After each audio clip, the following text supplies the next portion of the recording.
सभी साथियों को मेरा नमस्कार, स्वागत है आप सबका आज 4 सितंबर के जनसत्ता विश्लेषण में। तो आइए शुरू करते हैं आज का जनसत्ता विश्लेषण। बढ़ते हैं आज के संपादकीय की तरफ। संपादकीय इस क्रम में है खतरे का संकेत, सुचिता का सवाल और विकास की रफ्तार और घटता रोजगार। देश के नागरिक जनप्रतिनिधियों को इस उम्मीद के साथ चुनते हैं कि वह व्यक्तिगत हित से ऊपर उठकर संवैधानिक दायित्वों का निर्वाह करेंगे, जन समस्याओं का समाधान निकालेंगे और संकट की घड़ी में उनके साथ खड़े रहेंगे। मगर जनप्रतिनिधियों के व्यवहार में आ रहे बदलाव से अब लोगों का भरोसा डगमगाने लगा है। आपराधिक छवि के नेताओं को जिस तरह राजनीति में जगह मिलती है, इसके लिए सियासी दल भी कम जिम्मेदार नहीं हैं। दुखद है कि लोकतंत्र की रक्षा करने की शपथ लेने वाले नेता लोग के लिए भी खतरा बन गए हैं। पंजाब में आम आदमी पार्टी राजनीति की सुशीलता लाने और विकास के वादे के साथ सत्ता में आई थी, लेकिन इन वादों की हकीकत ने लोगों को निराश ही किया है। बेसिकली वहाँ पे घटना हाल ही में हुई थी जिसमें एक विधायक थे चुने हुए ऑलरेडी, वो अ, बतौर खुले पब्लिकली फायरिंग करके भागे थे पुलिस से।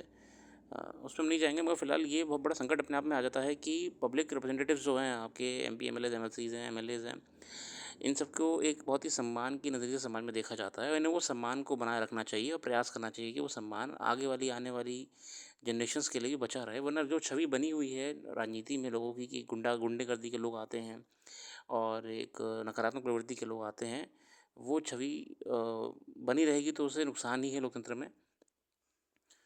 क्योंकि समाज बहुत उम्मीदों के साथ किसी को चुनता है और समाज बहुत ही उम्मीदों के साथ प्रतिनिधियों को देखता है।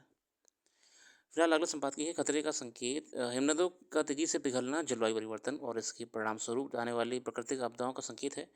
इससे विनाशकारी बाढ़, जल संकट, समुद्र के स्तर में वृद्धि और पारिस्थितिकी तंत्र में असंतुलन जैसे संकट की स्थिति और गंभीर हो सकती है। यह भारत ही नहीं बल्कि पूरी दुनिया के लिए चिंता का विषय है। हिमनदों के बीच पिघलने से पहाड़ों पर नई झीलें बन रही हैं और पहले से बनी झीलों का दायरा भी बढ़ गया है, जो कभी भी आसपास के इलाकों में भयंकर तबाही मचा सकती हैं।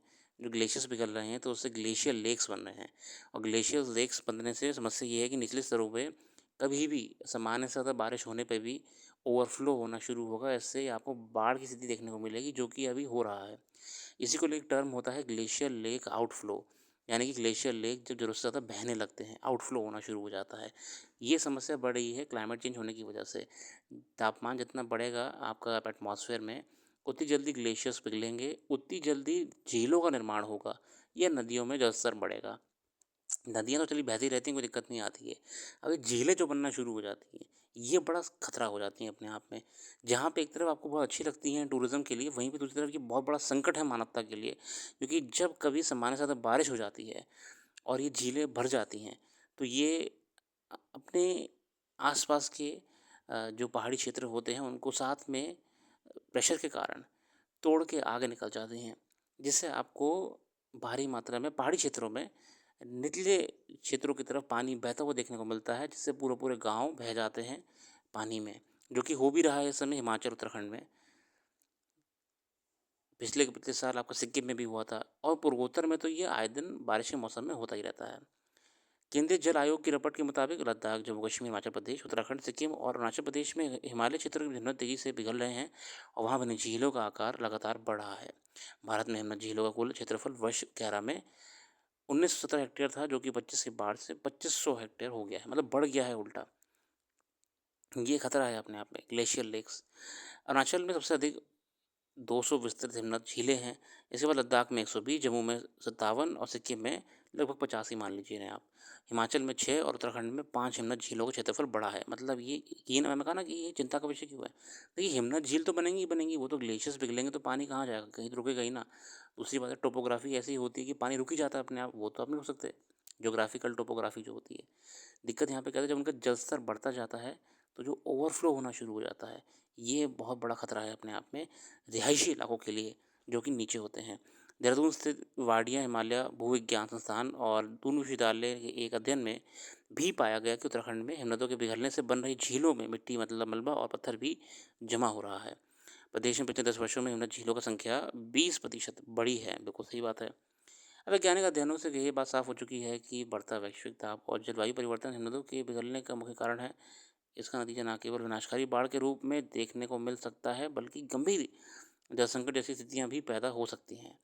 ऐसे में ज़रूरी है कि ग्रीन हाउस गैसों के उत्सर्जन में कमी लाकर और नवीकरणीय ऊर्जा को बढ़ावा देकर सतत विकास के मॉडल पर ध्यान केंद्रित किया जाए। सरकार, समाज विज्ञान और जनमानस को मिलकर इस चुनौती से निपटने के उपायों पर काम करना होगा। जिन पर्वतीय इलाकों में हिमनद झीलों का विस्तार हो रहा है, वहाँ निचले इलाकों में रह रहे समुदायों के लिए वास्तविक समय पर आधारित निगरानी प्रणाली और उपग्रह आधारित सतर्कता एवं पूर्व चेतावनी तंत्र स्थापित किया जाना चाहिए। बिल्कुल अर्ली वार्निंग सिस्टम हो गई आपके, सैटेलाइट मॉनिटरिंग हो गई आपकी, और क्विक डिजास्टर रिस्पॉन्स, त्वरित, एकदम त्वरित, बहुत ज़रूरी है।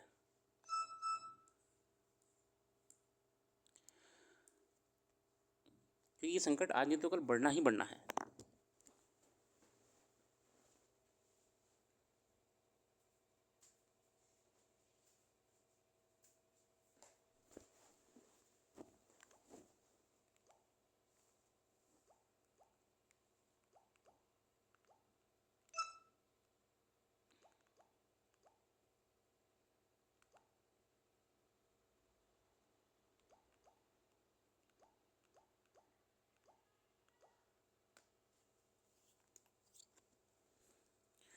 अगला संवाद की है विकास की रफ्तार और घटता रोजगार, जो कि समस्या है, बड़ी समस्या है।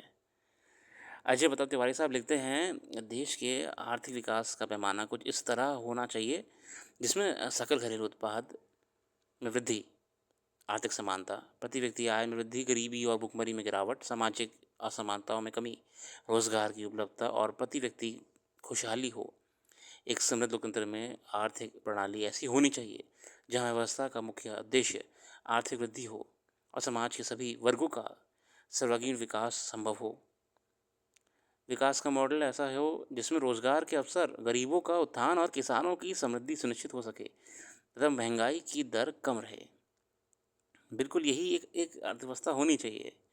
भारत की आर्थिक विकास दर लगातार बढ़ रही है, जैसा कि बताया भी जाता है। आने वाले 3 वर्षों में देश के $5 ट्रिलियन की अर्थव्यवस्था बन जाने की उम्मीदें की जा रही हैं। कहा जा रहा है कि वर्ष 27 तक भारत दुनिया की तीसरी सबसे बड़ी अर्थव्यवस्था बन जाएगी। एशिया विकास बैंक के मुताबिक भारत की जीडीपी चालू वित्त वर्ष में 6.5% और 26 में 6.7% की दर से बढ़ने की संभावना है। ऐसे में तेजी से आगे बढ़ रही भारतीय अर्थव्यवस्था के प्रमुख पहलुओं पर ध्यान देना जरूरी हो गया था। भारतीय व्यवस्था में सबसे बड़ी चुनौती महंगाई, बेरोजगारी, भुखमरी, आर्थिक असमानता, घटते संसाधन और बढ़ती जनसंख्या है। एक तरफ कहा जा रहा है कि देश का आर्थिक विकास तेजी से आगे बढ़ रहा है, दूसरी ओर बढ़ती बेरोजगारी दर चिंता का विषय बनी हुई है। इस वक्त बेरोजगारी एक गंभीर मुद्दा है जो देश के संपूर्ण विकास में अवरोधक है। उसी अर्थव्यवस्था को संतुलित माना जाता है जिसमें आर्थिक विकास के साथ साथ रोजगार के नए अवसर भी सृजित होते हों। संगठित एवं असंगठित क्षेत्र रोजगार के अवसर घट रहे हैं। जुलाई 15 के जून 16 अक्टूबर 22 से 23 तक दौरान विनिर्माण क्षेत्र में 18 लाख असंगठित उद्यम बंद हो गए हैं। मतलब अगर देखा जाए तो जो पहले एक एक आइडिया था, एक एजम्पशन था कि प्राइवेट सेक्टर या फिर जो आपका इनफॉर्मल सेक्टर है वो कैप्चर कर लेगा लोगों को जिन्हें रोज़गार नहीं मिल पा रहा है, मगर वो भी ओवरफ्लो होने की वजह से बंद हो चुका है। दूसरी बात, वहाँ पे कभी भी इतनी अपॉर्चुनिटीज़ नहीं मिल पाती कि कोई अपना जीवन बेहतर जी सके। वहाँ सिर्फ जीने जीने लायक ही रोज़गार मिल पाता है। वो भी क्षेत्र अब एक तरीके से ओवर हो चुका है। ग्रामीण और शहरी क्षेत्रों में कुल कार्यबल तथा जनसंख्या के लिहाज से भारत दुनिया का सबसे बड़ा देश है। यहाँ युवाओं की आबादी अन्य देशों की अपेक्षा ज़्यादा है। हाल ही में जारी सांख्यिकी एवं कार्यक्रम कार्यान्वयन मंत्रालय की रिपोर्ट में देश में पुरुषों की बेरोजगारी दर 5.6% जबकि महिलाओं की 5.8% है। बिल्कुल है। और देश में 30 वर्ग आयु वर्ग के युवाओं की इस वर्ष अप्रैल में बेरोजगारी दर 13.8% से बढ़कर मई में 15% हो गई। मगर हमारे यहाँ जनसंख्या और श्रम बल क्षमता अधिक होने के बावजूद आर्थिक असमानता भी अन्य देशों की तुलना में अधिक है। देश में बढ़ती बेरोजगारी के साथ ही आर्थिक असमानता विकास की राह बड़ी बाधक है। ऑक्सफैम 24 की रिपोर्ट में कुछ चौंकाने वाले तथ्य सामने आए हैं। इसके मुताबिक पिछले कई वर्ष में भारत समेत विश्व में आर्थिक असमानता बढ़ रही है, इनकम इनक्वालिटी बढ़ रही है। कुछ विशेष वर्ग जो है समाज का वो तो ऊपर बढ़ रहा है, उनके कारोबार बढ़ रहे हैं, उनके उनके कारोबार से निकले हुए उनके फाइनेंसेस ग्रो कर रहे हैं, मगर वहीं पर समानता ये देखी जा रही है कि एक वर्ग ऐसा जो कि सामान्य जीवन जीने के लिए भी तड़प रहा है। आंकड़ों के मुताबिक भारत की कुल संपत्ति का 40% हिस्सा देश के 1% हमारी अमीर लोगों के पास है। वर्तमान में भारत के 21 सबसे अमीर अरबपतियों के पास देश के 70 करोड़ लोग से ज़्यादा संपत्ति है। यह अरबपतियों की संख्या लगातार बढ़ रही है, बिल्कुल बढ़ रही है। और देश में वर्ष 2020 में 102 अरबपति थे। 2022 में 166 और 23 यह आंकड़ा 200 के करीब पहुंच गया। इस तरह की आर्थिक असमानता से गरीबी, बेरोजगारी एवं भुखमरी बढ़ती है और देश का सर्वांगीण विकास रुक जाता है। अगर भारत में बेरोजगारी के आंकड़ों पर गौर करें तो इसे दूर करने संबंधी प्रयास निराशाजनक नजर आते हैं। अब बात यह है कि इसके लेके कभी भी सरकारों ने ढंग से प्रयास करा ही नहीं है। सिर्फ बातों में और योजनाओं में इस पर इलाज हो रहा है। बेरोजगारी दर में उतार चढ़ाव से देश के विकास पर दूरगामी प्रभाव पड़ता है, जो कि स्वाभाविक है। वहीं नेशनल इंस्टीट्यूशन रैंकिंग फ्रेमवर्क की रिपोर्ट में पता चलता है कि भारत हर वर्ष 50 लाख युवा शिक्षा की ओर रुख करते हैं, जिनकी उम्र करीब 19-20 वर्ष होती है। जो यंगस्टर्स आपके ग्रेजुएशन कोर्स के लिए तरफ जाते हैं, कॉलेजेस ज्वाइन करते हैं, यंग होते हैं, ये युवा अपनी स्नातक की पढ़ाई लगभग 24 वर्ष की उम्र तक पूरी कर लेते हैं, जब तक वो एक तरीके से मैच्योर हो जाते हैं। जबकि भारत में 25 वर्ष से कम उम्र के युवाओं में स्नातक स्तर पर 42% बेरोजगार हैं। पर स्नातक में की पढ़ाई करने के बाद या जिनकी उम्र 25 से 29 वर्ष के बीच है, उन्हें बेरोजगारी दर 22.8% है। अनएम्प्लॉयमेंट रेट बहुत ज़्यादा है। इसी तरह 30 में 35 वर्ष की उम्र के पढ़े लिखे युवाओं में बेरोजगारी दर 9.8% है, जो कि चिंता की बात है। भारत में श्रम बल की भागीदारी लगभग 46% है। वर्कफोर्स आपका देश में बढ़ती बेरोजगारी पर नजर डालें तो इससे कई कारण स्पष्ट नजर आते हैं।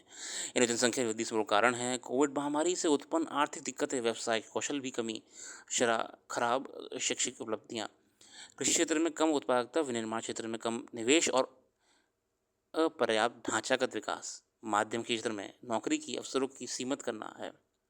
भारत में आर्थिक विकास दर बढ़ी, उद्योगों से लाभ हुआ, संवेदी सूचकांक में उछाल भी आया, पर रोजगार के अवसरों में अपेक्षाजनक बदलाव नहीं हुआ।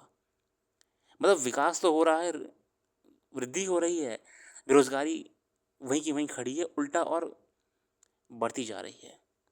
एक अनुमान के मुताबिक देश में लघु एवं मध्यम उद्योग कुल 40% रोजगार उपलब्ध कराते हैं। इन क्षेत्रों को भी सरकारी नौकरियों से अपेक्षाजनक प्रोत्साहन नहीं मिल पा रहा। भारत में सबसे ज़्यादा 60% श्रम शक्ति ग्रामीण क्षेत्रों में है। वर्तमान समय में देश में रोजगार की 40% है, यानी यहाँ पर 100 लोग में से सिर्फ 40 लोग के लिए काम उपलब्ध है, बाकी 60 लोग के पास कोई काम नहीं है। आश्चर्य की यह बात है कि जब देश में आर्थिक विकास तेजी से आगे बढ़ रही है तो रोजगार के स्रोत क्यों घट रहे हैं, और देश में रोजगार की उपलब्धता कम होने से प्रतिभा संपन्न युवाओं का अन्य देशों में पलायन होने लगता है, जो देश के लिए कई तरह के नुकसान पहुंचाते हैं। इसीलिए जो थोड़ा बहुत एलिजिबल हो जाता है, थोड़ा बहुत काबिल हो जाता है, वो विदेश चला जाता है, उस देश को आगे बढ़ाता है। ऐसे में ज़रूरी है कि एक स्पष्ट कार्य योजना तैयार करे, रोजगार सृजन, आर्थिक समानता लाने और प्रतिभा संपन्न युवाओं की श्रम शक्ति और सदुपयोग करने की दिशा में गंभीरता से प्रयास किए जाएं। बिल्कुल करे जाएं, वरना युवाओं को, अब देखिए कितनी अच्छी बात होगी अगर हम लोगों को एम्प्लॉयमेंट दें, युवाओं को एम्प्लॉयमेंट दें, वो ही देश को योगदान देंगे और देश को हकीकत में आगे बढ़ाएंगे, ना कि सिर्फ कागजों में जैसे बढ़ाया जाता है।